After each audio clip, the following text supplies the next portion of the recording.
Engkanto, multo, tiktik, aswang. Mga karanasang hango sa tunay na buhay, mga kaganapan na mayroong basihan. Dito ka na sa harap, ma'am. Diyos ko, ano kaya yun? Malakas tong mister mo, no? Bakit ka matakot? Isang balibag ko lang mga aswang na yan eh. Tapos yan. Kung hindi ko ginawa yun, baka may balak silang masama sa buntis, di ba?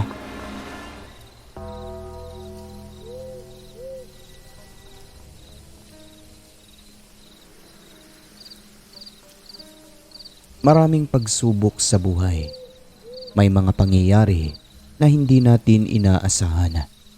Sapagkat ang mundong ibabaw, hindi lang tao ang naninirahan. Meron pang nilalang na hindi natin kauri. May mabuti at meron ding masasama. Magandang araw o gabi sa inyo, Sir Alex. Ako si Raymart at mayroon akong ibabahaging kwento.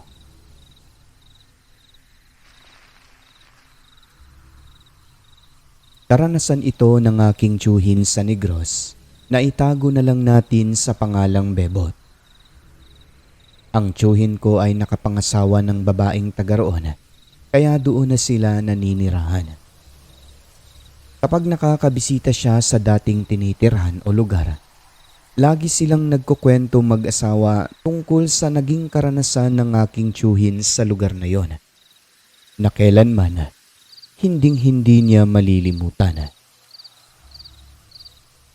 Ang hanap buhay ng tiyo ko ay pamamasada ng tricycle.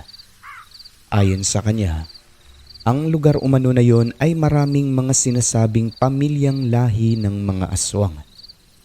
May mabuti, karamihan ay masasama. Katunayan, mayroon silang kabaryo na tanyag doon. Ngunit hindi naman daw nangaano ng kapitbahay, basta hindi mo lang sila pakialaman. Walang problema. Ang kwento-kwento umano sa lugar, pumupunta sa ibang lugar ang mga aswang at doon naghahanap ng mga mabibiktima. Kadalasan, sa mga bundok daw gumagala. Sa mga parte ng lugar na kung saan konti lang ang mga taong naninirahan. Bihira lang naman na may binibiktimang tao kasi kadalasan ay mga hayop. Sa kabila ng mga kwento-kwento, sa umpisa ay maayos naman ang paninirahan nila sa lugar. Normal na lang doon ang makarinig ka ng mga huni ng aswang, partikular itong tiktik na akala ng iba, ibon lang. Pero hindi basta ibon yan dahil kaagapayan ng mga aswang. Isang gabi, pauwi na si Tio Bebot galing sa pamamasada. Ayon sa kanya, may nakaalitan siyang isang pasahero dahil lamang sa pamasahe.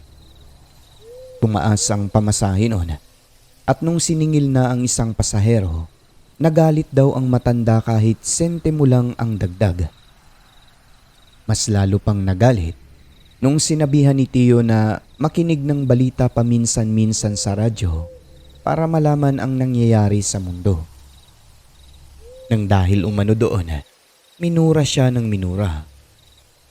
"Wag naman po kayong magalit, nanay. Okay na po yun. Sige lang, okay na po."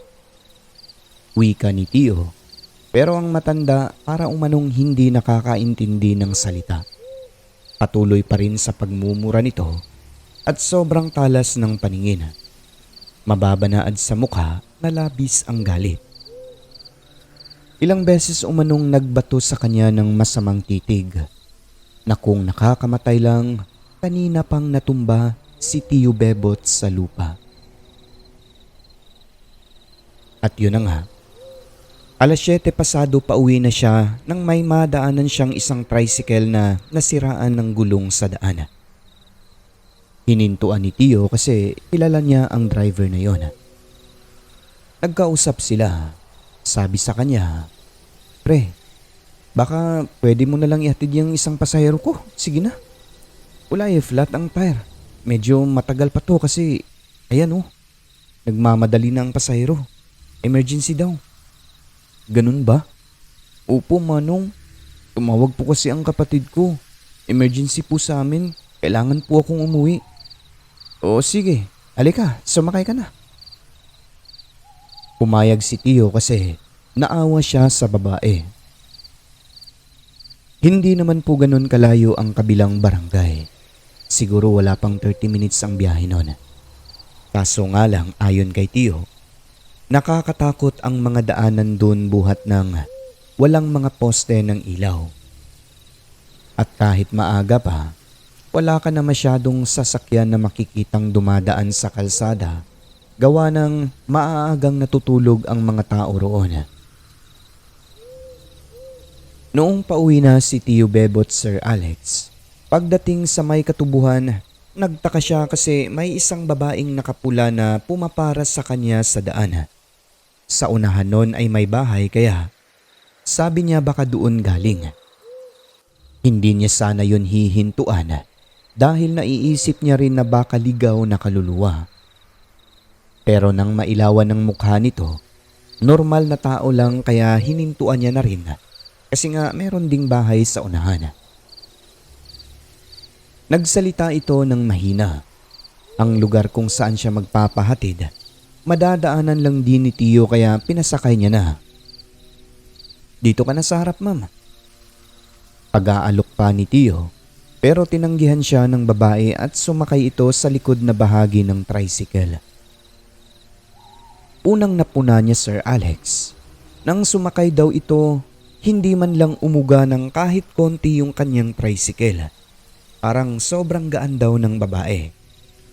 Hindi niya napinansin kasi nga may kaliitan din ang pasaherong ito.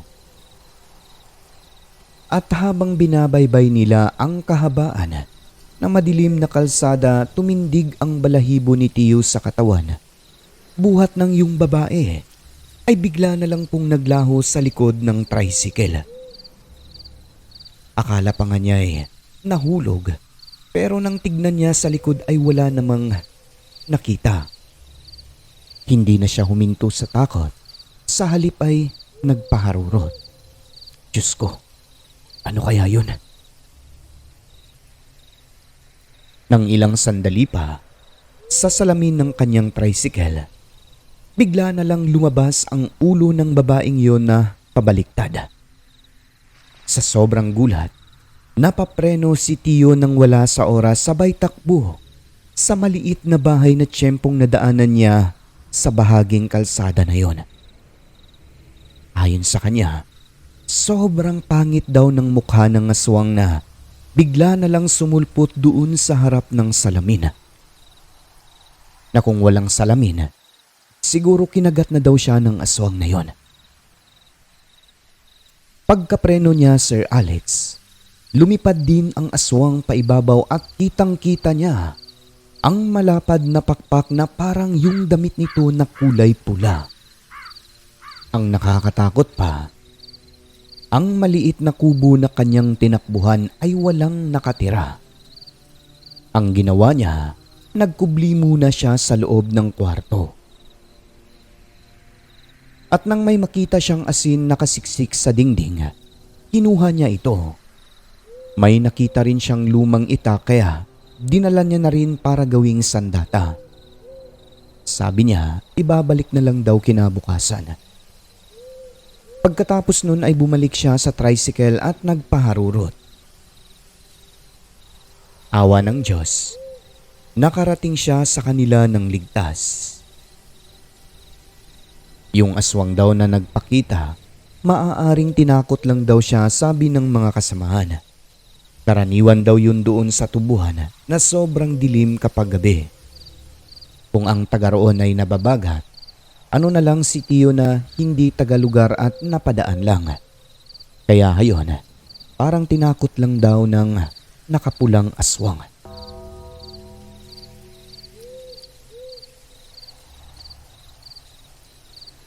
Ang hipag ni Tio ay bagong kasal at kasalukuyang nagdadalang tao ng mga panahon na yun sa unang anak. Ang bahay ng mag-asawa nasa kabilang barangay lang na kung saan marami ring bantog na aswang.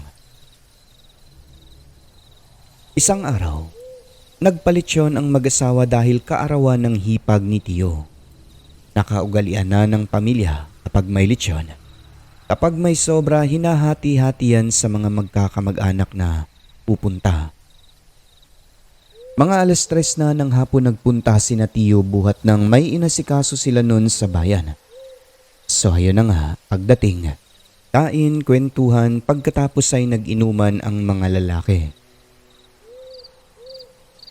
Masaya silang magkakamag-anak na nagkita-kita. 7:00 ng gabi, nasa labas ng bahay pa rin sina Tio Bebot at asawa ng hipag niya, tapos yung isang pamangkin nila. Ang mga babae naman, nasa loob ng bahay nagkukwentuhan. Maya-maya, may narinig silang pagaspas ng pakpak na dumapo sa puno ng saging sa likod ng bahay. Hindi nila pinansin kasi nga may mga alagang kalapati ang bayaw ni Tio. Subalit nung pumagaspas ulit at narinig ng bayaw ni Tio, nagtaka siya kung ano ito kasi hindi naman daw lumilipad ang mga kalapati nila paggabi. So ang ginawa nila Sir Alex, kumuha ng flashlight yung pamangkin ni Tio sa loob pagkatapos ay inilawan ang puno ng saging. Laking gulat nilang tatlo at napatakbo talaga yung bata papunta sa loob ng bahay dahil may 2 malalaking ibon na nakadapo sa dahon ng saging. Malaki ito, parang pabo na sa laki Sir Alex ayon sa kwento ni Tio Bebot. Ang ulo ay bilog na parang tao, mapula ang mata, maitim ang tuka na sobrang haba. Ang nakakatakot pa, pati ang katawan ay hugis tao. Tapos, hindi lumilipad ang 2 at hindi man lang gumagalaw nang matamaan ng ilaw. Agad namang ibinaba ang flashlight pagkatapos ay kumuha si Tio Bebot ng itak. Pagkakuha niya sir, walang kung ano-ano'y binato niya ang mga ito. Tinamaan ng isa ngunit hindi man lang tinablan. Ang itak, tumalbog lang daw na parang kotsyon ang tinamaan. Lumipad ito Sir Alex at nakita nila ang pagbuka ng malapaniking pakpak na sobrang lawak. Ilang sandali pa, sinundan ng paghuni ng wakwak. Doon lamang nila napagtanto, aswang ang 2 ibon na yon dahil na rin sa nakakapanindig balahibong huni.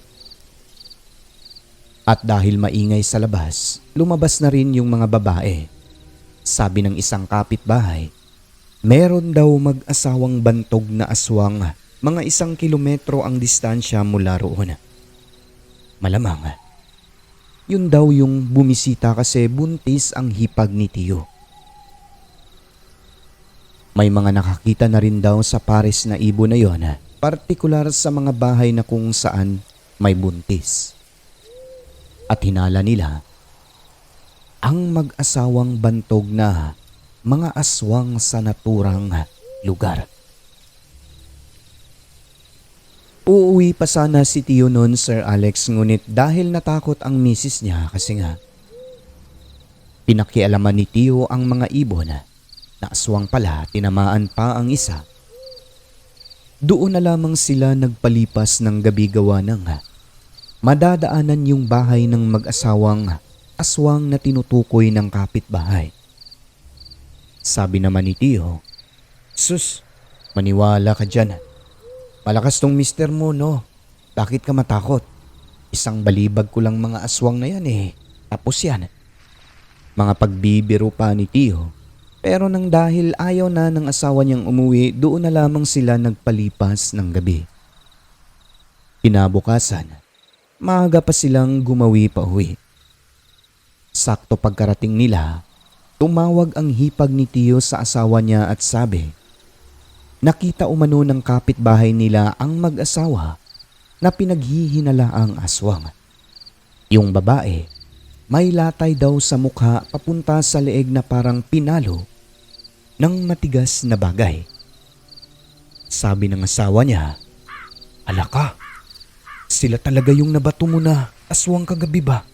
Kasalanan ko ba yun pumasok sila doon? At saka, kung hindi ko ginawa yun, baka may balak silang masama sa buntis, di ba? Kung sa bagay, pero dapat hindi mo na ginawa yun kasi baka gantihan ka, di ba? Hindi ako nakilala ng mga yun. Kaya wala tayong dapat na ipag-alala. Talaga, hindi mo alam ang kakayahan ng mga aswang. Kahit amoy, masusundan ka. Sus, ikaw sobrang huwag kang ang matakot dyan. Magmula noon, may mga pagkakataon na nakakarinig siya ng pagaspas ng pakpak sa bahay nila. Ang pagaspas na ito, ayon kay Tio, katulad di umano sa pagaspas na narinig nila minsan sa bahay ng hipag sa kabilang barangay. Yun yung binato niya ng itak. Kampante lang naman si Tio Bebot Sir Alex kasi nga akala niya normal lang. Hanggang sa isang gabi noon, nangyari na nga ang hindi nila inasahan. Alas 8 pasado ng gabi, malapit na siya sa kanilang bahay noon at balak niyang dumiretso sa biyanan kasi nandoon ang kanyang magina. At dahil ihing-ihi na, huminto muna si Tio Bebot saglit sa gilid ng kalsada at nagparaos. Habang ginagawa niya yon, Sir Alex, sa di inaasahan ay bigla na lang may humablot sa kanyang kamay. Hinila si Tio papunta sa talahiban pero pumalag siya at nakahawak sa manabela ng kanyang tricycle.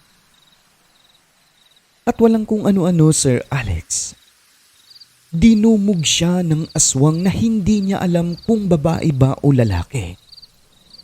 Madulas daw ang katawan nito pero nakipagbuno siya.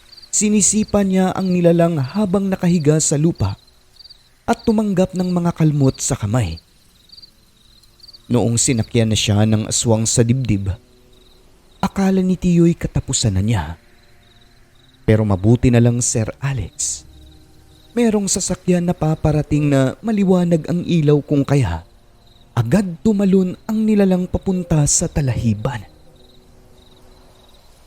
Hinintuan siya ng driver ng sasakyan na yon at pinaandar ang kanyang tricycle. Hinatid si Tio Bebot Sir Alex hanggang makarating sa bahay nila. Maging ang driver ng sasakyan na yon na tumulong sa kanya, kitang-kita rin at nagkwento pa na tumalon daw ang aswang ng pagkataas-taas papunta sa talahiban na akala mo isang kanggaro. At yun na nga, pagdating sa bahay nila, wala ang mag-ina kasi nga nandoon sa bahay ng Benana na hindi naman kalayuan mula roon. Subalak niyang sumunod agad doon pero nilinisan niya muna ang mga sugat sa kamay mula sa kalmot ng aswang. Makaraan ng ilang minuto, merong kumatok sa kanyang pintuan. Akala niya'y kapitbahay lang o kung sinong kaibigan na taga roon kasi may mga kapitbahay sila.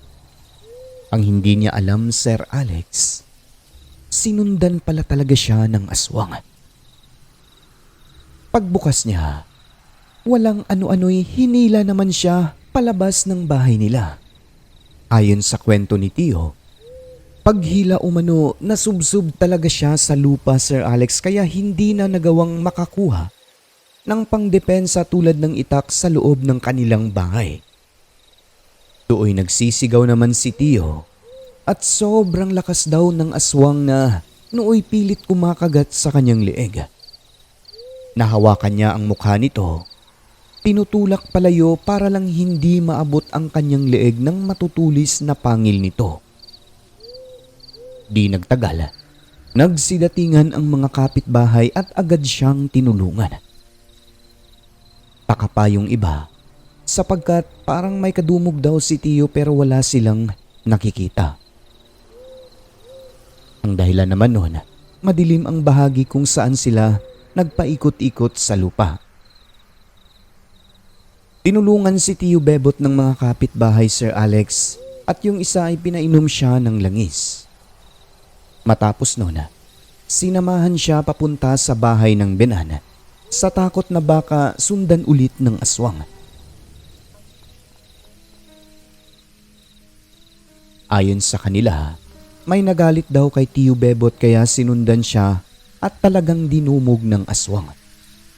Hinala nila, ang dumumog dito ay ang aswang na binato niya ng itak sa kabilang barangay. Awa naman po ng Diyos, maayos naman po si Tio Sir Alex, kaso nagkaroon siya ng trauma nun sa nangyari. Ilang araw din na hindi nakatulog at hindi nakabiyahe ng dahil doon. Hanggang sa magpasya silang mag-asawa na lumuwas papunta sa lugar nila Tio. Nanatili sila roon ng ilang buwan. Saka lamang bumalik ng tuluyan ng makarecover sa trauma mula sa kanyang nakakakilabot na karanasan sa dalawang aswang.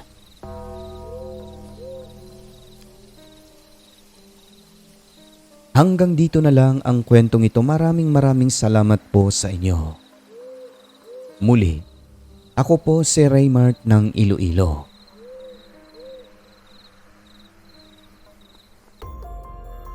At ngayon ay madako naman po tayo sa ating membership shoutouts mga igan.